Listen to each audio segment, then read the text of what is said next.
তো বন্ধুরা, বর্তমানে কিন্তু ভূমিহীন ক্ষেত মজুরের জন্য নতুন ফর্ম কিন্তু লঞ্চ করে দেওয়া হয়েছে। এবার এই ফর্মটা আপনি কীভাবে ফিল আপ করবেন তার স্টেপ বাই স্টেপ প্রসেস কিন্তু এই ভিডিওতে আপনাদের দেখিয়ে দেবো এবং জানিয়ে দেবো এই ফর্মটা আপনি কোথায় পাবেন, এই ফর্মের সঙ্গে আপনি কী কী ডকুমেন্টস অ্যাটাচ করতে হবে, সমস্ত কিছু এই ভিডিওতে আপনাদের জানিয়ে দেবো। বর্তমানে এই ফর্মটা ফিল আপ করে আপনি ক্যাম্পে জমা করলে প্রতি বছর আপনাকে 4,000 টাকা প্রোভাইড করা হবে। যাদের কোনো রকম নিজের জমি নেই, যারা সারা বছর অন্যের জমিতে কাজ করে, তারা এই ভূমিহীন ক্ষেত মজুর প্রকল্পের জন্য আবেদন করতে পারবেন। তো সেই জন্য আজকে ভিডিওতে আপনাদের দেখে দেবো এই যে নতুন ফর্মটা লঞ্চ করা হয়েছে, এই নতুন ফর্মটা আপনি কীভাবে ফিল আপ করবেন, স্ট্যাটাস কীভাবে চেক করবেন, সমস্ত কিছু এই ভিডিওতে আপনাকে জানিয়ে দেবো। সেই জন্য ভিডিওটা প্রথম থেকে শেষ পর্যন্ত অবশ্যই দেখবেন মনোযোগ সহকারে, এবং আমাদের চ্যানেলে প্রথমবার ভিজিট করে থাকলে আমাদের চ্যানেলটিকে সাবস্ক্রাইব করে রাখুন এবং পাশে থেকে বেল আইকনটিকে অবশ্যই প্রেস করে রাখুন। তো চলুন আজকে ভিডিওটা শুরু করা যাক। তো সর্বপ্রথম কিন্তু এই ফর্মটা আপনি ডাউনলোড করে নেবেন, এর লিঙ্ক ভিডিও ডেসক্রিপশনে প্রোভাইড করে দেবো, সেখান থেকে ডাইরেক্ট এখানে এই ফর্মটা আপনি ডাউনলোড করে নিতে পারবেন। তারপরে এই ফর্মে কিন্তু এখানে আপনি ফটোটা মারিয়ে দেবেন সঠিকভাবে। ফটোটা মারিয়ে দেওয়ার পর এরপর কীভাবে ফর্মটা ফিল আপ করবো আপনাদের স্টেপ বাই স্টেপ দেখে দিই। প্রথম দেখতে পাচ্ছেন এখানে কিন্তু আপনার নামটা বসিয়ে দেবেন। এখানে কিন্তু আপনারা সঠিকভাবে ক্যাপিটাল লেটারে আপনার নামটা সঠিকভাবে লিখে দেবেন। তারপরে কী করবেন, এখানে ভিলেজ আপনার গ্রামের নামটা লিখে দেবেন। এখানে লিখে দেওয়ার পর তারপরে গ্রাম পঞ্চায়েত, এখানে গ্রাম পঞ্চায়েতের নামটা লিখে দেবেন। লিখে দেওয়ার পর তারপরে পোস্ট অফিস, এখানে পোস্ট অফিসের নামটা এখানে সঠিকভাবে লিখে দেবেন।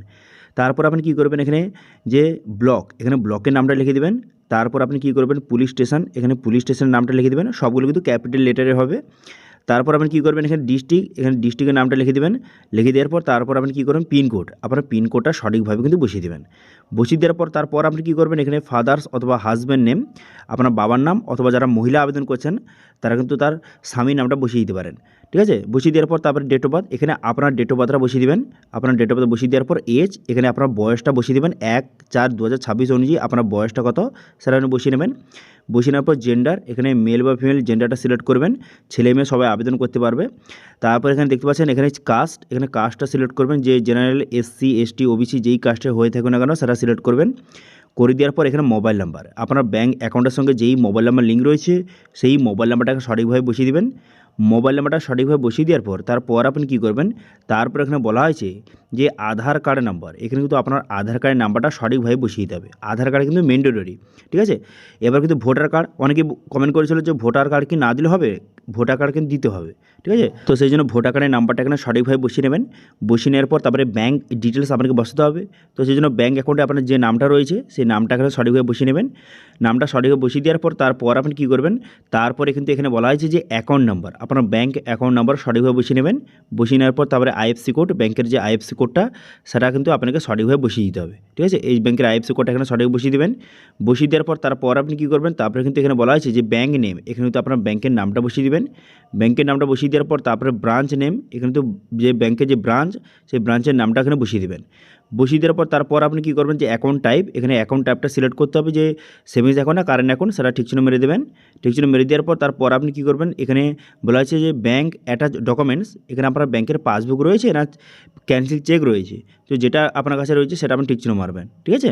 ঠিক চিহ্ন মেরে দেওয়ার পর তারপর আপনি কী করবেন, তারপর এখানে বলা হয়েছে যে বর্তমান নমিনি ডিটেলস বসাতে হবে, যাকে আপনি নমিনি রাখতে চান তার নামটা এখানে বসিয়ে নেবেন। বসিয়ে নেওয়ার পর তারপর আপনি কী করবেন, নমিনির সঙ্গে আপনার সম্পর্কটা কী সেটা আপনি এখান থেকে সঠিকভাবে লিখে দেবেন, ঠিক আছে। নমিনির সঙ্গে আপনার সম্পর্ক কী সেটা লিখে দেওয়ার পর নমিনির ফাদার্স অথবা হাজব্যান্ড নেম, ঠিক আছে, নমিনির বাবার নাম অথবা তার হাজব্যান্ড নাম, তার স্বামীর নামটা বসিয়ে নেবেন, ঠিক আছে। বসিয়ে নেওয়ার পর তারপর আপনি কী করবেন, তারপর এখানে বলা হয়েছে যে ডেট অফ বার্থ, নমিনির ডেট অফ বার্থ কিন্তু বসাতে হবে, ঠিক আছে। নমিনি যাকে রাখবেন তার ডেট অফ বার্থটা বসিয়ে দেবেন এবং 1/4/2026 অনুযায়ী তার বয়সটা কত সেটা বসিয়ে নেবেন। বসিয়ে নেওয়ার পর তারপরে নমিনি যদি 18 বছর নিচে হয়ে থাকে সেক্ষেত্রে এখানে নমিনির কিন্তু অভিভাবকের নাম কিন্তু বসিয়ে নেবেন, ঠিক আছে। নমিনি যদি 18 বছর নিচে হয়ে থাকে অভিভাবকের নাম বসিয়ে নেবেন এখানে। বসিয়ে নেওয়ার পর তারপর আপনি কী করবেন, তারপর এখানে বলা হয়েছে যে অ্যাপ্লিক্যান্ট সিগনেচার, ঠিক আছে, আপনার কিন্তু সিগনেচার এখানে সঠিকভাবে করে দেবেন। আপনার সিগনেচার করে দেওয়ার পর তারপর কী করবেন, এখানে ডেট, এখানে ডেটটা কিন্তু বসিয়ে নেবেন, যেই তারিখে আপনি জমা দেবেন ফর্মটা সেই ডেটটা আপনি সঠিকভাবে বসিয়ে নেবেন। বসিয়ে নেওয়ার পর তারপরে এখানে অ্যাকনলেজমেন্ট রিসিভ, এটা কিন্তু আপনাকে ফিল আপ করতে হবে না, এটা কিন্তু অফিসার ফিল আপ করে এটা কিন্তু কেটে আপনাকে দেবে। তারপরে পেয়ে চলে আসবেন, এখানে সংযোজনী এ ফর্ম, এটা কিন্তু আপনাকে ফিল আপ করতে হবে। এটা হচ্ছে আধার অথেন্টিকেশন ফর্ম, এখানে আপনার নাম বসিয়ে নেবেন, তারপরে আমার বাবার নাম এখানে বসিয়ে নেবেন।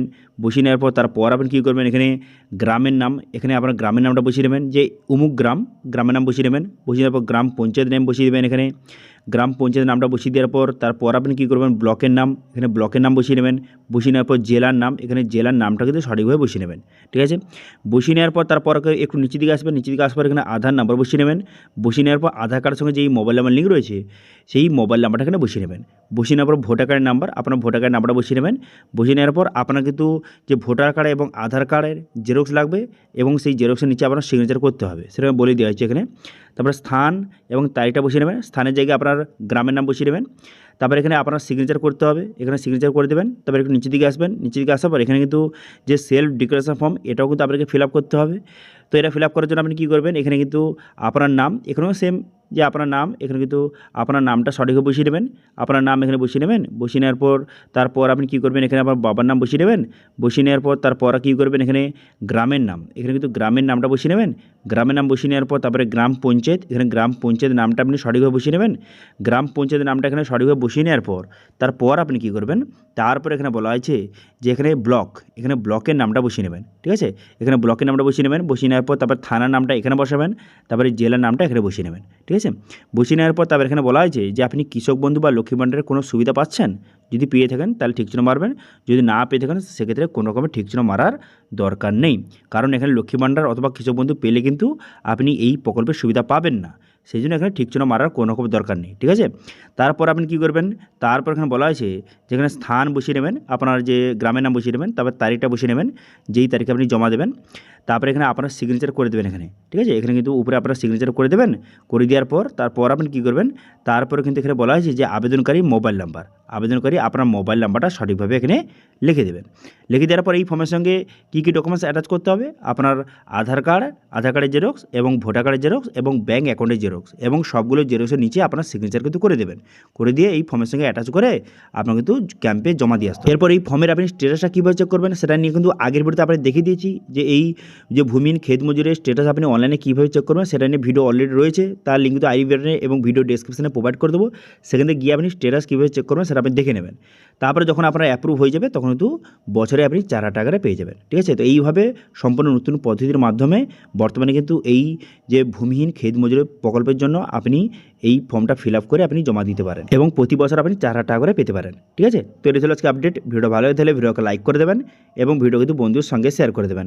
এবং আমাদের চ্যানেলে প্রথমবার ভিজিট করে থাকলে আমাদের চ্যানেলটিকে সাবস্ক্রাইব করে রাখুন এবং পাশে থাকা বেল আইকনটিকে অবশ্যই প্রেস করে রাখুন। তো আজকে ভিডিওটা এই পর্যন্তই, দেখা আসে নেক্সট ভিডিওতে। Thank you.